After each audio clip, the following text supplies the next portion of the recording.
Friends, ఒక చిన్న idea అతన్ని ఒక బిలియనీర్ చేసింది.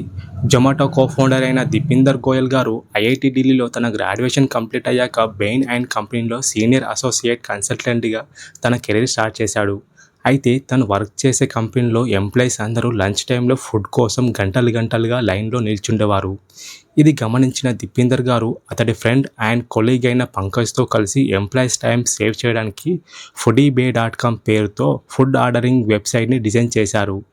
తర్వాత ఆ కంపెనీ ఎంప్లాయీస్ అందరూ ఈ సైట్ని యూజ్ చేసి ఫుడ్ ఆర్డర్ పెట్టుకోవడం స్టార్ట్ చేశారు. వీళ్ళు డిజైన్ చేసిన వెబ్సైట్కి ఎంప్లాయీస్ నుండి విపరీతమైన రెస్పాన్స్ రావడంతో ఈ ఐడియాని వాళ్ళు బిజినెస్గా మలుచుకొని వెబ్సైట్కి మరిన్ని రెస్టారెంట్లు యాడ్ చేశారు. తర్వాత కోల్కతా, ముంబై, పూణే, బెంగళూరు సిటీస్లలో బిజినెస్ని ఎక్స్పాండ్ చేశారు. తర్వాత దీపిందర్ గోయల్ గారు ఆల్ ఓవర్ ఇండియా బిజినెస్ని ఎక్స్పాండ్ చేయాలనుకున్నాడు. దానికోసం ఇన్వెస్టర్స్ని వెతకడం స్టార్ట్ చేశాడు.